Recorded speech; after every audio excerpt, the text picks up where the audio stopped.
കേരള സംസ്ഥാനത്തുണ്ടായ അതിഗംഭീരമായ തെരഞ്ഞെടുപ്പ് പരാജയത്തെക്കുറിച്ച് CPMൻ്റെ polit bureau കൂടി ചർച്ച ചെയ്തു. അത് കഴിഞ്ഞ് സംസ്ഥാന സെക്രട്ടേറിയറ്റ് കൂടി ചർച്ച ചെയ്തു. അതും കഴിഞ്ഞ് സംസ്ഥാന കമ്മിറ്റി കൂടി ചർച്ച ചെയ്തു. അതും കഴിഞ്ഞ് വിവിധ ജില്ലാ കമ്മിറ്റികളും ജില്ലാ സെക്രട്ടേറിയറ്റുകളും യോഗം ചേർന്ന് ചർച്ച ചെയ്തുകൊണ്ടിരിക്കുകയാണ്. അങ്ങനെ ചർച്ച ചെയ്ത് മുന്നേറുമ്പോൾ പാർട്ടി സഖാക്കൾക്ക്, വെറും സഖാക്കൾക്കുമല്ല, ജില്ലാ കമ്മിറ്റിയിൽ ഇരിക്കുന്ന മുതിർന്ന സഖാക്കൾക്ക് ഒരു കാര്യം ബോധ്യമായി.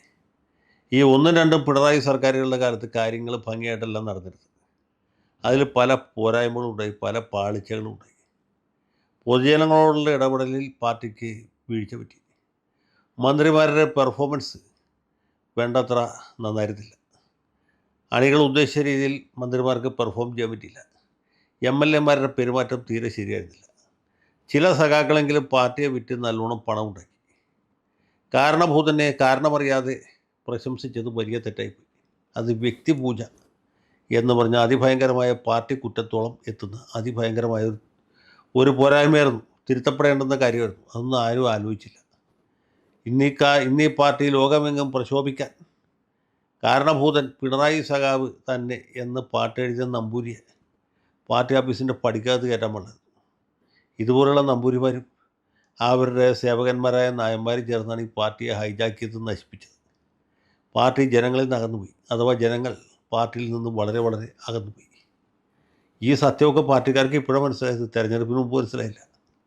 ആലപ്പുഴ ജില്ലാ സെക്രട്ടറി ഒരു പടിയും കൂടി കടന്നു. പുള്ളി TV ക്യാമറയുടെ മുമ്പിലൊന്ന് പറഞ്ഞു, MLA-മാരുടെ പ്രവർത്തനം തൃപ്തികരമായിരുന്നില്ല. MLA-മാർക്ക് വലിയ ഉത്തരവാദിത്വം ഉണ്ടായിരുന്നു, പക്ഷേ അവരാരും അത് നിറവേറ്റിയില്ല. പ്രത്യേകിച്ച് 3 പേരുടെ പേര് പുള്ളി എടുത്ത് പറഞ്ഞു. ഒന്ന് അരൂരെ ദലീമയ്ക്ക് പാട്ട് പാടാൻ മാത്രം അറിയുമായിരുന്നു. അത് സഖാവിന് മനസ്സിലായില്ല. സഖാവ് വിചാരിച്ച് ഈ പാട്ട് പാടുന്ന പോലെ ലളിതമായ പരിപാടിയാണ് MLA പ്രവർത്തനം എന്നുള്ളത്. അങ്ങനെയല്ല. തുഷാര ബിന്ദുക്കളെ,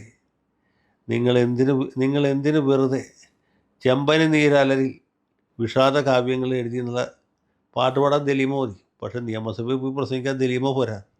അത് പാർട്ടിയിലിരിക്കുന്ന ശുംഭന്മാർക്ക് മനസ്സിലായില്ല, കൊജ്ഞാണന്മാർക്ക് മനസ്സിലായില്ല.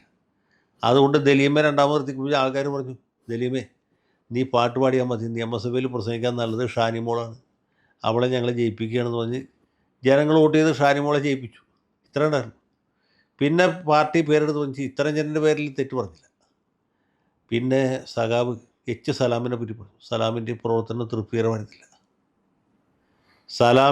സലാമും പറഞ്ഞു എങ്ങനെ പരാജയം സംഭവിച്ചു എന്നറിയില്ല, പ്രശ്നം പഠിച്ചുകൊണ്ടിരിക്കുകയാണ്.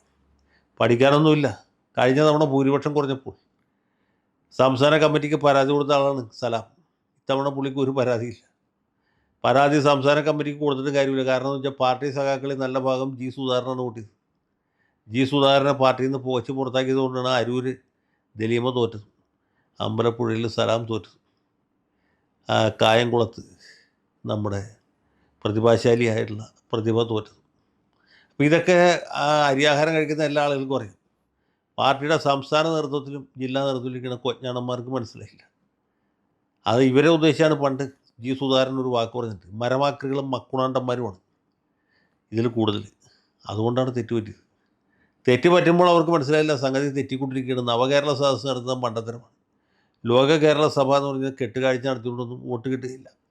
ആഗോള അയ്യപ്പ സംഗമം നടത്തിയാലൊന്നും അയ്യപ്പ ഭക്തന്മാർ CPMന് വോട്ട് ചെയ്യാൻ പോകുന്നില്ല. എന്ന് മാത്രമല്ല, ഈ ശബരിമല ഭക്തന്മാരുടെ ഇടയിൽ പാർട്ടിയെക്കുറിച്ച് പണ്ടേ ഉള്ള വിപ്രതിപത്തി വർദ്ധിക്കുകയല്ലാതെ അതിന് യാതൊരു കുറവും സംഭവിക്കുകയില്ല. നവകേരള സദസ്സും അതിനോടനുബന്ധിച്ച് നടന്ന ജീവൻ രക്ഷാപ്രവർത്തനവും ജനങ്ങളെ വെറുപ്പിച്ചിട്ടുണ്ട്. ആശാപ്രവർത്തകരുടെ സമരം അത് LDFന് ദോഷവും UDFന് ഗുണവും ചെയ്തിട്ടുണ്ട്.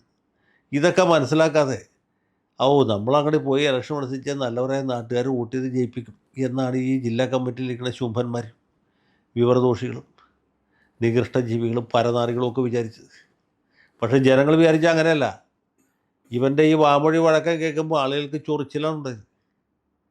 മനസ്സിലായില്ലേ? കടക്ക് പുറത്ത് നികൃഷ്ടജീവി, പരനാറി, വീട്ടിൽ പോയി ചോദിച്ചാൽ മതി എന്നൊക്കെ പറയുന്നത് കേട്ട് കഴിഞ്ഞാൽ ആളുകൾക്ക് ഒരു കോരിത്തരിപ്പുണ്ടാവില്ല, ആളുകൾക്ക് ചൊറിച്ചിലുണ്ടാവും. അപ്പോൾ ഇത് മനസ്സിലാക്കാതെ കുറേ സ്ഥാനാർത്ഥികളെ കൊടുത്തിട്ട് ഇവരൊക്കെ നമ്മുടെ സഖാക്കളാണ്, ഇവരെ വിജയിപ്പിക്കണമെന്ന് പറഞ്ഞ ആളുകൾ എന്താ ചെയ്യുക? മുണ്ടോക്കി കാണിക്കല്ല, പുറംതിരിഞ്ഞ് നിന്നിട്ട് പിൻഭാഗം കാണിക്കും. ഇതാണ് സംഭവിക്കുക. അതാണിപ്പോൾ സംഭവിച്ചിട്ടുള്ളത്. അങ്ങനെയാണെങ്കിൽ ആലപ്പുഴ പോലെ, അമ്പലപ്പുഴ പോലെ, കായംകുളം പോലെയുള്ള മണ്ഡലങ്ങൾ സംഭവിച്ചത്. കൊല്ലത്ത് അതാണ് സംഭവിച്ചത്. കൊല്ലത്ത് സഖാവ് മുകേഷ് 10 കൊല്ലം MLA ആയിരുന്നു. ആ സഖാവിൻ്റെ പ്രവർത്തനത്തിൻ്റെ ഫലമായിട്ടാണ് കൊല്ലത്തും ഇരവിപുരത്തുനിന്നും പാർട്ടി സ്ഥാനാർത്ഥികൾക്ക് വോട്ട് ചോദിച്ചെല്ലാം ചെല്ലാൻ പറ്റാത്ത അവസ്ഥയാണ്. ഇരവിപുരത്ത് നൗഷാദ് എന്ന് പറഞ്ഞ പ്രഗത്ഭനായ ഒരു MLA ഉണ്ടായിരുന്നു. അദ്ദേഹത്തിൻ്റെയൊക്കെ പ്രവർത്തന ശൈലി എന്തായിരുന്നു, ജനങ്ങളോടുള്ള പെരുമാറ്റം എന്തായിരുന്നു. അതുകൊണ്ടാണ് ആ സീറ്റ് പോയത്. അല്ലെങ്കിൽ ഇരവിപുരത്തൊന്നും തോൽക്കാൻ പറ്റുകയില്ല. തോൽക്കാൻ പറ്റാത്ത ഇരവിപുരത്ത് നിന്ന് തോൽക്കാൻ കഴിയുമെന്ന് തെളിയിച്ചതാരാണ്? സഖാവ് നൗഷാദ്. അങ്ങനെയുള്ള നൗഷാദിൻ്റെയും പിന്നെ കൊല്ലത്ത് തന്നെ ഏണസ്റ്റ് എന്ന് പറഞ്ഞൊരു ചിന്തകരുണ്ട്.